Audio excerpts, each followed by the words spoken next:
quais são as virtudes que têm maior relação com a afetividade? Uma pergunta muito interessante e que é de muito meu gosto, pelo fato de trabalharmos sempre com a ideia de educar para a virtude. Ninguém nasce ético. Ninguém tem uma virtude genética. A virtude é uma excelência que é desenvolvida, é aprendida, não de forma cognitiva, por meio de um livro ou de uma explicação de uma aula, mas na prática, no exercício, na imitação de exemplos. Por isso é uma das modalidades que se coloca sempre, que é a exemplaridade. Esse é um ponto riquíssimo na nossa vida. Nós estamos sempre seguindo algum exemplo e temos que escolher quem são os modelos.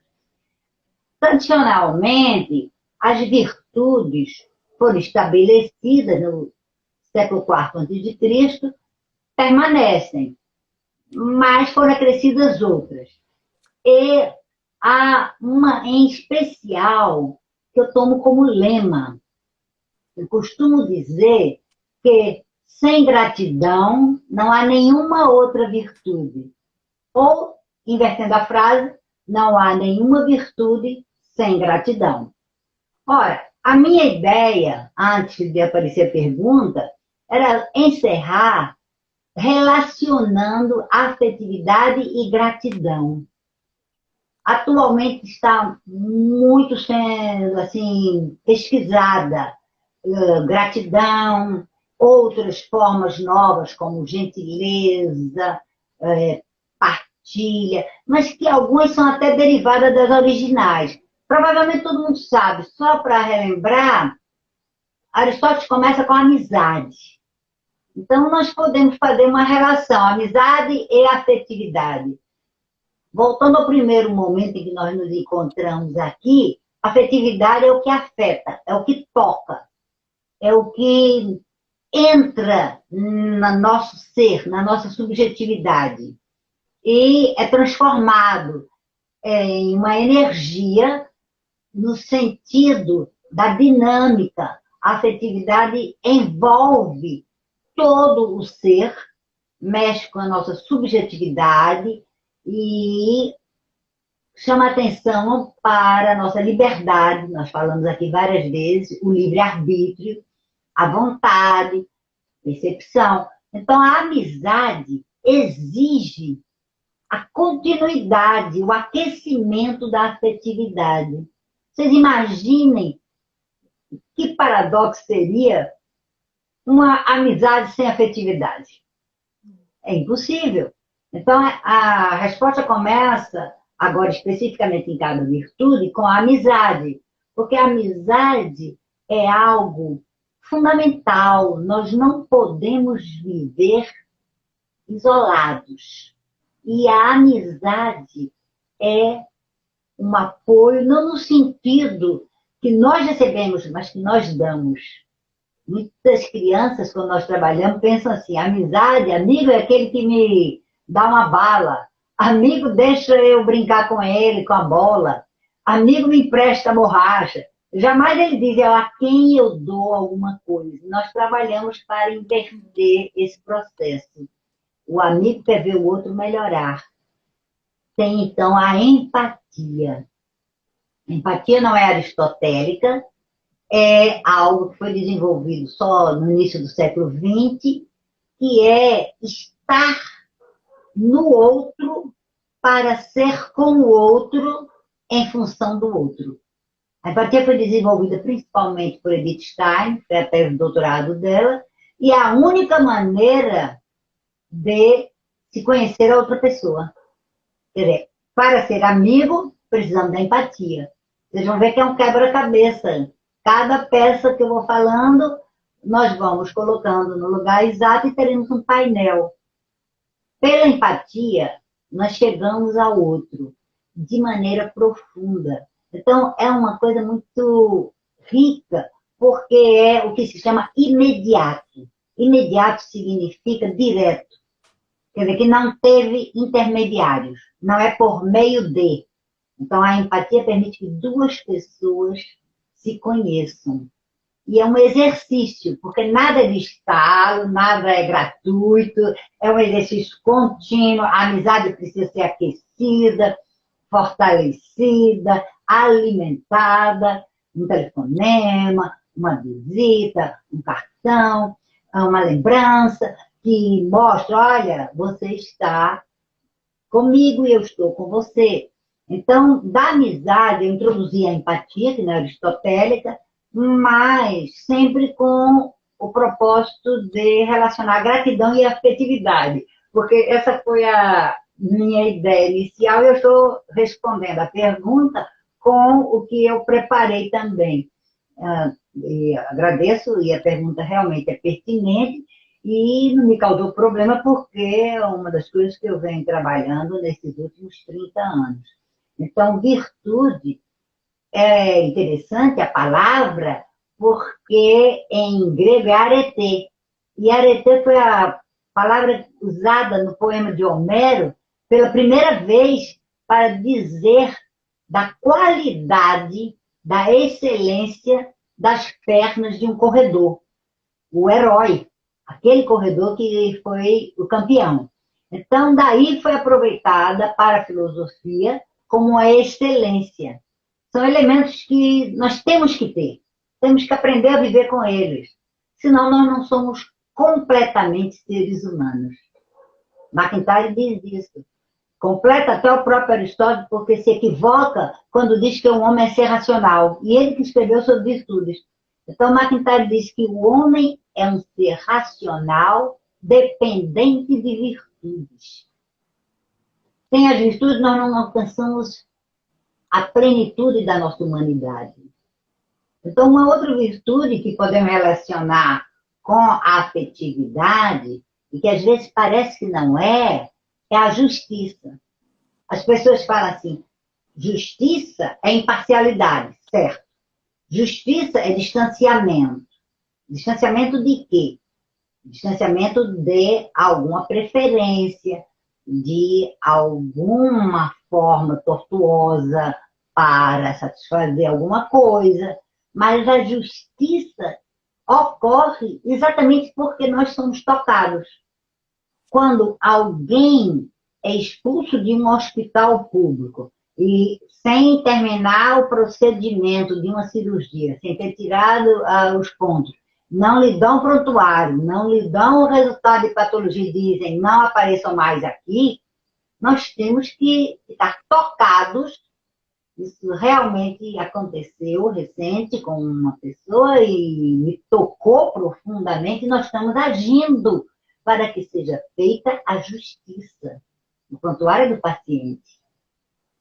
Então, é uma coisa que eu gosto de exemplos reais, eu não crio. E à medida que eu fui ficando mais velha, eu me sinto mais à vontade de colocar, às vezes, exemplos até pessoais, que não é o caso desse, mas que me tocou na minha afetividade profundamente e que temos que fazer justiça. Fazer justiça não é com as próprias mãos, não é liquidar uma outra pessoa, não é vingança, mas é conseguir o que é de direito pelos meios adequados. Então, a justiça, que é a grande virtude proclamada por Aristóteles, que até hoje é dificílima.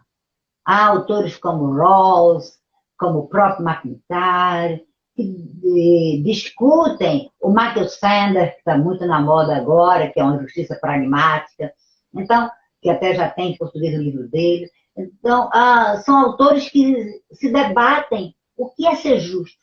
E o grande problema é que o trabalho é todo intelectual e hipotético. Porque a sociedade existe como tal, mas qual é o momento? Então é mais fácil você trabalhar a justiça conhecendo as outras virtudes.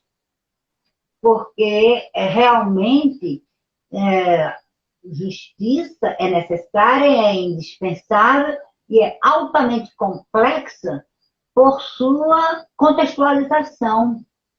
Não quer dizer minimização do que é errado. O que é errado é errado. O que é certo é certo. Mas é preciso entender Não podemos ser anacrônicos.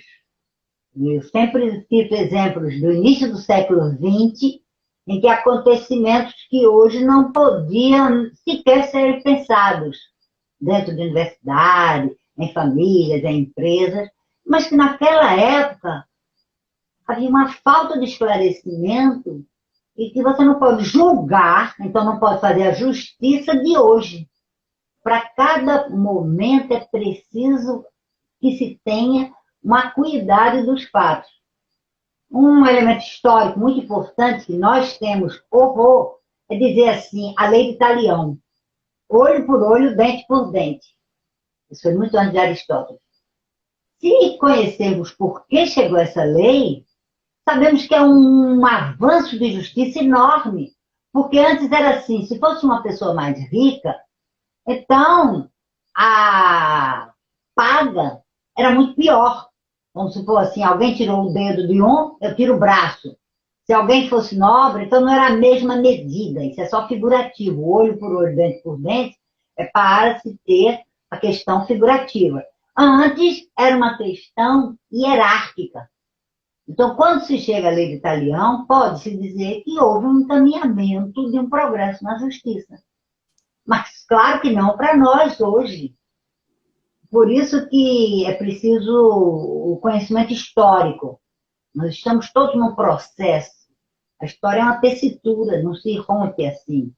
Então, depois de amizade e de justiça, nós temos a prudência. A pessoa dizia que é a rainha. E o que é prudência?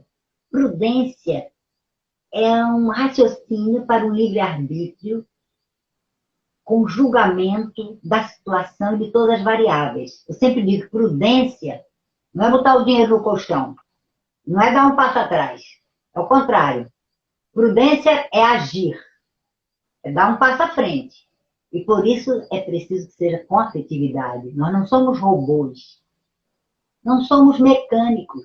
Então, todo agir prudente é necessariamente pensado.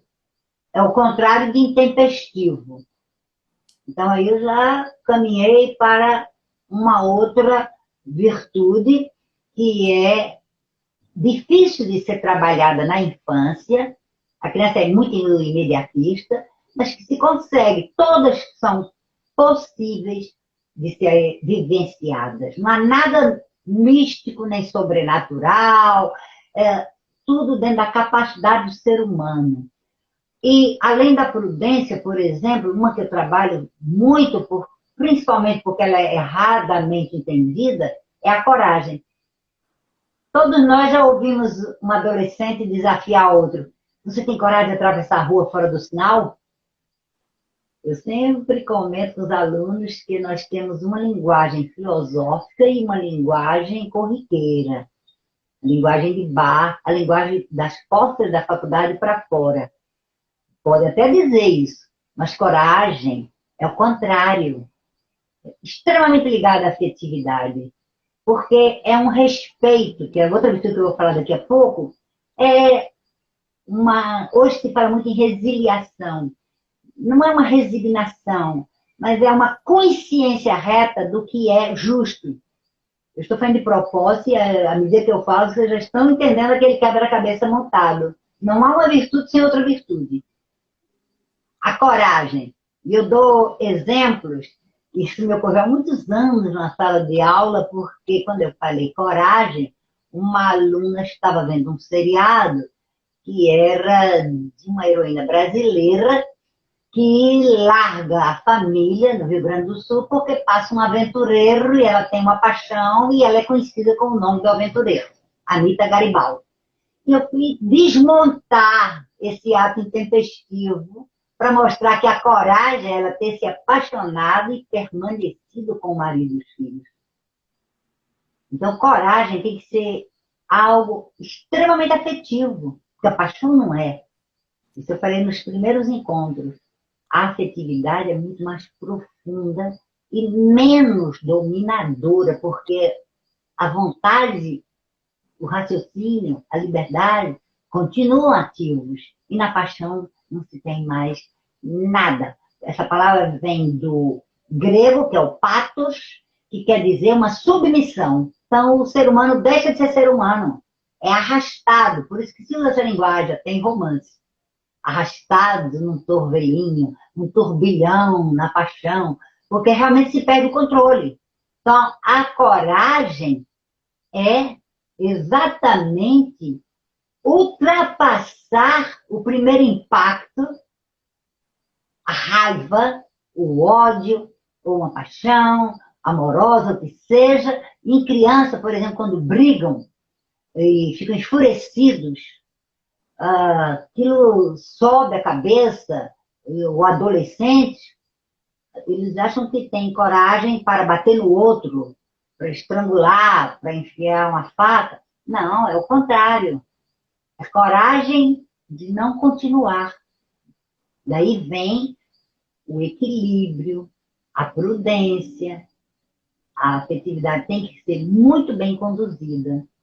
Então, talvez com essas explicações, possamos ter alguma pergunta, como a Bruna disse, eu gosto, alguma contestação, porque não é para aceitar o que eu estou dizendo, e eu levanto problemas, na verdade, como filósofa.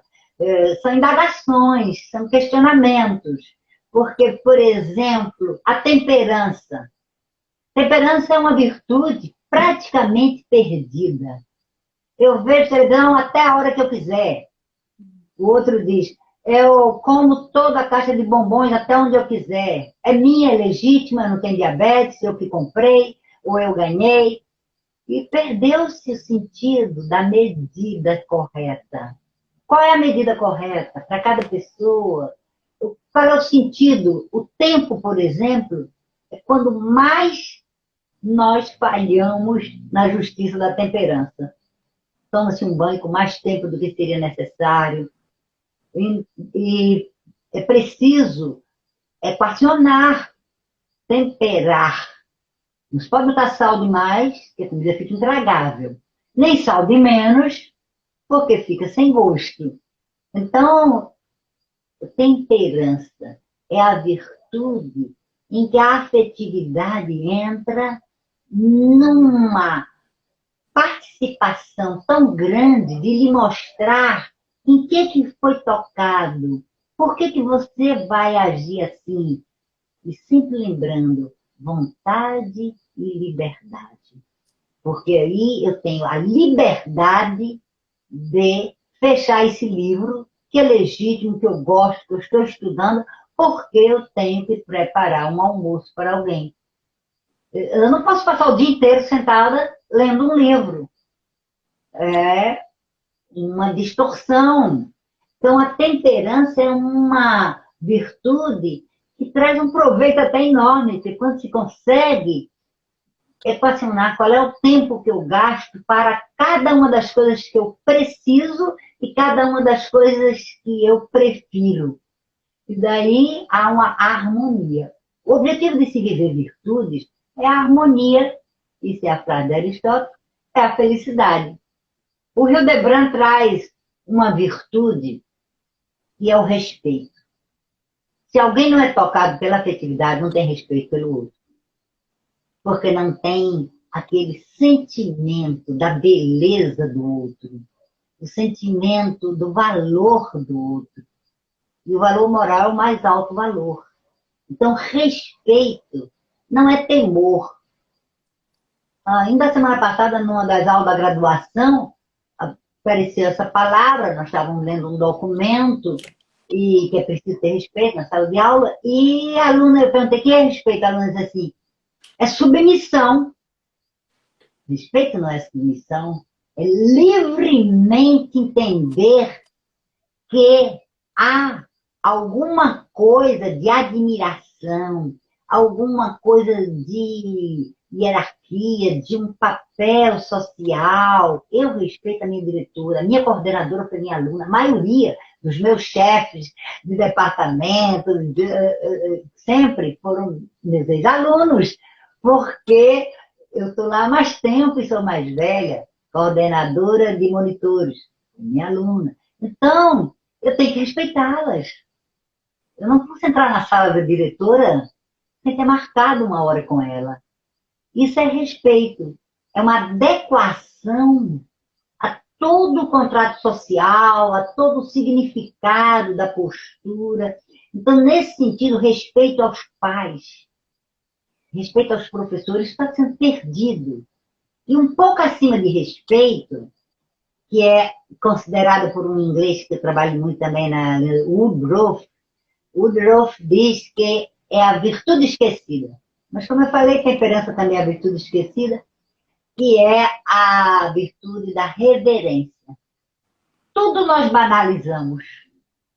Olha, eu estou me vendo aqui, eu estou reverenciando essa flor, porque essa flor fui eu que plantei, ela brotou, ela veio. E é uma coisa que eu trouxe para aqui, para junto de mim hoje, porque não foi assim pronta. Claro, quando eu ganho, eu acho maravilhosa, eu também reverencio, são diferentes modos. Mas era uma coisa que eu não fazia antes da pandemia. Eu virei jardineira. Eu reverencio a floresta, reverenciar o mar, reverenciar o rosto de uma pessoa, um pôr de sol, uma nuvem que vem e tampa o Cristo e depois sai. Eu reverencio toda a rua, as árvores da rua, as pessoas principalmente. Reverenciar é ficar deslumbrado, é se sentir menor. A principal ideia de reverência é essa. E eu me lembro, eu tenho publicado um livro, em 1968, eu escrevi um poema chamado Reverências. Eu algumas vezes explico poema, algumas não quero. Alguns são explicáveis por si mesmo. Eu dirigia, levando minha irmã na cidade universitária. E havia um capinzal do lado da estrada. Obviamente que hoje não, é tudo construído. Até chegar à Universidade Federal de Pernambuco. E eu ia dirigindo a Kombi da família. E o que é que acontece é que tinha umas toceiras altas de capim que se abaixavam por causa do vento.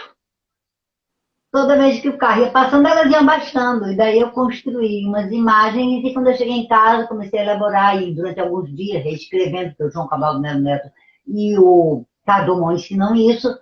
Quando eu comecei a escrever poesias, eu tinha uma influência francesa que achava que escrevia não podia mudar. Rimbaud, Baudelaire.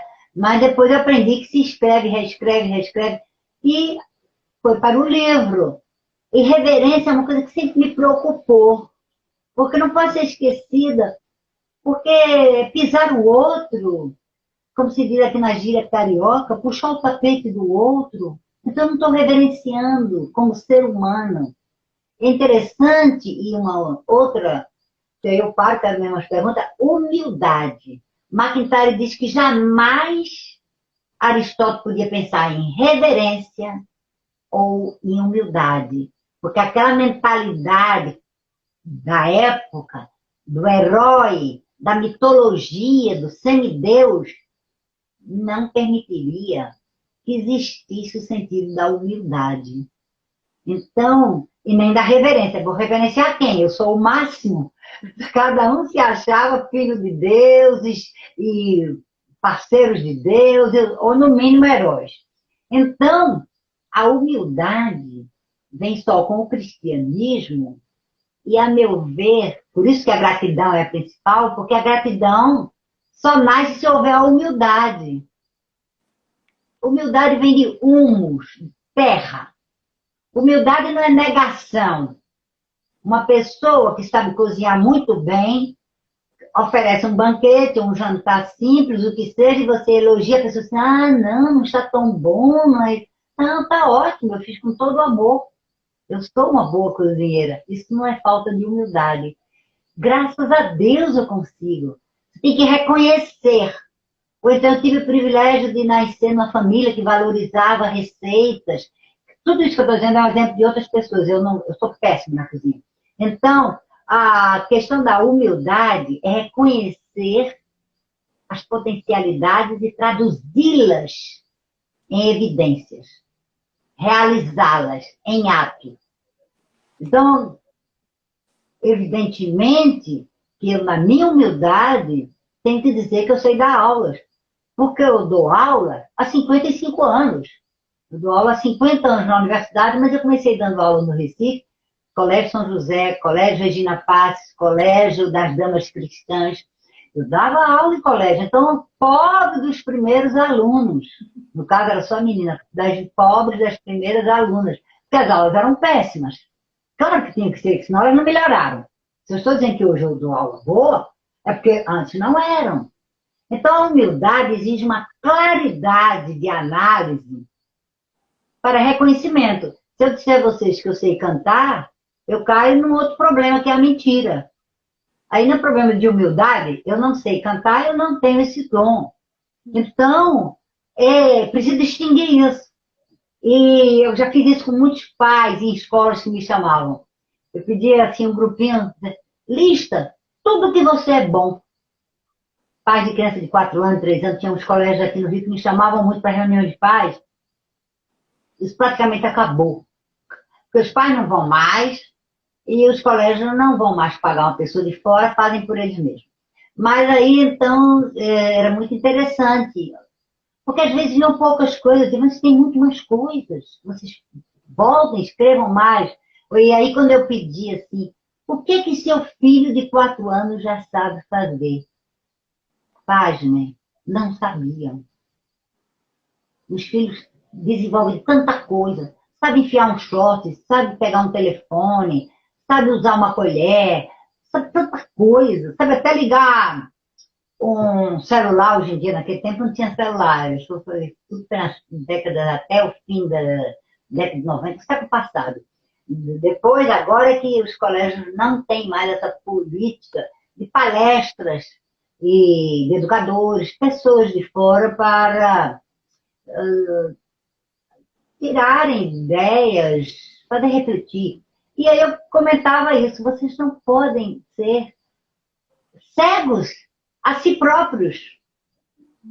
Deixem de lado essas máscaras sociais. Você é ótimo em marcenaria, conserta tudo em casa. Diga isso, mostre para seu filho. É muito importante entender que a humildade é reconhecer o que você é em toda a sua plenitude e no fim dizer, sem mérito nenhum meu, ganhei dos meus pais, por meio dos meus parentes, dos meus amigos, da minha escola, dos meus vizinhos, Deus fez isso em mim. Então, é fundamental entender isso para se viver também a afetividade, porque aí se tem a gratidão. Quem é realmente humilde reconhece o que sabe fazer e agradece a Deus. Agradece aos colegas, agradece, no meu caso, aos alunos, a paciência, o que eles me ensinam a cada aula para melhorar. Então, nesse sentido é que a afetividade é ligada a todas as virtudes. A gente pode concluir, então, professora, que só é possível ter uma vida virtuosa se houver afetividade, é isso? Perfeito. Porque se você não tiver afetividade, não pode nem viver. Vira um galho seco. Ou, nessas palavras modernas, um robô. Alguém vai acionar o controle remoto para você se mexer. A afetividade, como eu falei a primeira vez, é uma resposta de valor. Aquilo que me toca. E se nem se percebe que toca, é porque já está endurecido. Às vezes são as dificuldades da vida, as agruras, o meio ambiente, toda a questão cultural interfere muito. Acabei de chegar, na frente do meu computador, obviamente, de uma semana do Congresso da Sociedade Jean Piaget, foi o 50º, foi solene, 50 anos de congresso, e que se trabalhou muito essa inserção cultural. O bebê, desde poucos meses, tem que vivenciar o que os mais velhos são.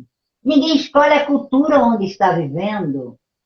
Vocês imaginam quando eu cheguei aqui ao Rio, se eu quisesse viver o que eu vivia no Recife. Naquele tempo não tinha nem Bratel. Então era muito diferente, não dá nem para imaginar. Eu cheguei com 22 anos. Então, imediatamente, eu e meu marido fizemos os mestrados e decidimos depois, por concursos, ganhamos empregos aqui, temos que viver a vida do Rio de Janeiro. Então, essas bobagens, às vezes você vê uma pessoa que vai morar no exterior, e que quer que seja Brasil lá, não pode. A cultura é muito mais intricada do que aparece e é onde você chega. É geralmente algo muito antigo. Claro que se renova, mas você pode falar uma cultura milenar no Egito. Aqui no Brasil, você não tem uma cultura milenar. Tem a cultura indígena, que é pouco ligada, não havia esse interesse agora que está havendo, mas nós temos a cultura europeia, que foi se mesclando e com os negros, a África nos deu muita contribuição, e então nós criamos o que podemos chamar a cultura brasileira. E mais ainda, porque é um país continente, a cultura até quase por estados, mais do que por regiões. E eu li uma pesquisa, tem esse relatório, que fez um levantamento, só no município do Rio de Janeiro conseguiu identificar 5 grupos culturais. Porque é muito populoso. Só Copacabana tem população maior do que muitas cidades europeias. Então, tem Zona Norte, Zona Sul, Zona Oeste, Zona Rural e segmentos. Agora, essa pesquisa foi no fim do século passado, ela exatamente são esses jovens geração 90. E ela vai mostrar como os jovens é diferente. E não é só vantajosa, entende? Há uma tentativa de copiar e deixar de lado sua própria cultura. Isso aconteceu muito no Nordeste. A primeira vez que eu fui dar um curso, eu fui ao Ceará em 1978, e eu vi coisas do Rio de Janeiro no mercado popular. Depois eu voltei outras vezes, também já voltei Rio Grande do Norte, Paraíba também. Agora, há uns 20 anos, quer dizer, depois de 2000, houve uma maravilhosa viravolta. E cada lugar está valorizando a sua cultura. Daí o Museu do Frevo, no Recife, que é novíssimo. Entendem? Então, as virtudes existem universalmente com roupagens culturais. Qualquer ser humano, em qualquer lugar do mundo, tem que ser honesto. Eu não falei honestidade, porque senão não dá tempo. Mas tem a coragem, a perseverança. Essa é outra das esquecidas. Uma pessoa abre um livro, larga. Começa um curso, larga. Agora está demais essa questão de... eu começo um curso por largo, por zoom, aí largo. Não tem paciência. Até começa a cultivar uma amizade, larga. Isso é não ter a perseverança. Começa uma dieta, largo. Começa uma academia de ginástica, largo. É o que mais se fala, é largo. Então, essas virtudes precisam ser vivenciadas. Isso dá margem para muitos outros encontros. Enquanto a senhora estava falando das virtudes, né, tem a virtude da coragem, e a Cristina está perguntando como incentivar que as crianças sejam corajosas na hora de aprender. Bem, nunca tem receita.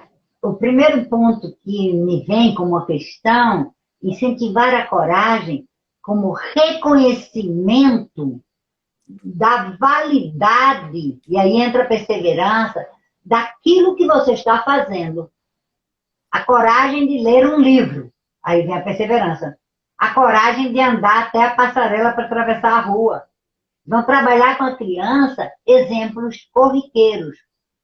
Entende? A coragem de não comer aquele chocolate antes do almoço.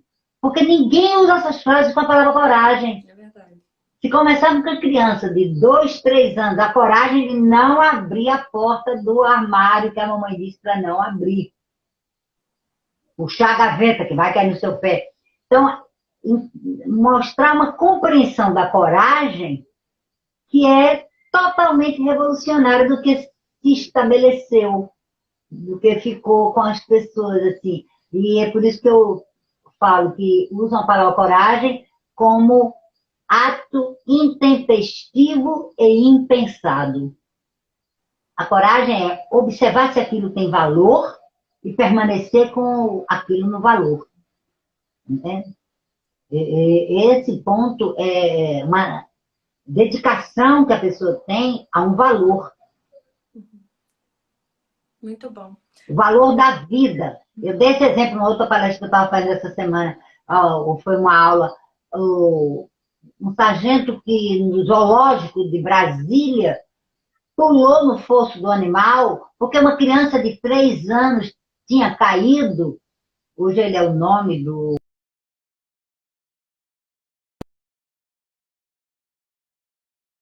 pegar a criança e ele morreu.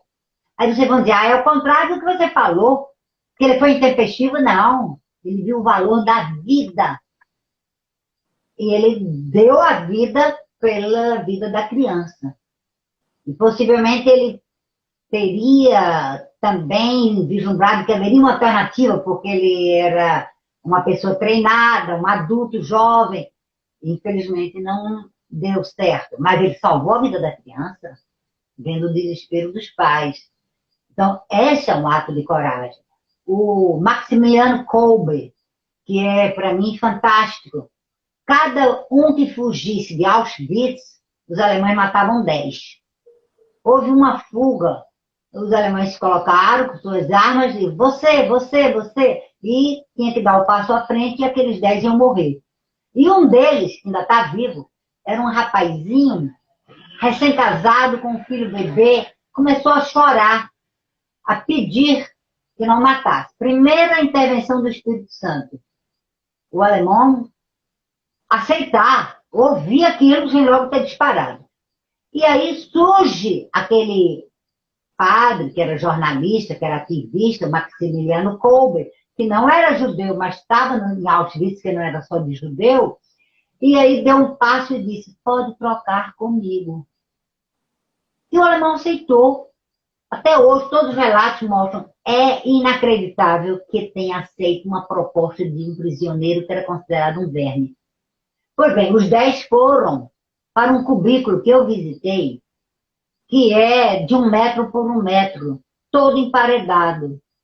E eles ficaram cantando salmos, cada um que ia morrendo, era menos gente cantando, e no fim só tinha o Maximiliano Kolbe cantando, e eles abriram uma brecha e mataram, né? Mas aí depois cremaram todos os corpos, né? Incineraram. Hoje tem uma parte desse cubículo, são 4 paredes, que é de vidro.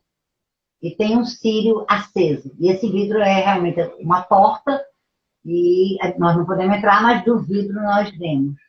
Então, é uma coragem ligada à amizade, à afetividade. Olha aí como vocês veem tudo. Aquilo tocou o Maximiliano Kolbe, que era um homem que não tinha família propriamente dita, tinha a família de se dedicar a todos os jovens, inclusive criou um movimento mariano de apoio a universitários. Trocou a vida pela vida dessa pessoa.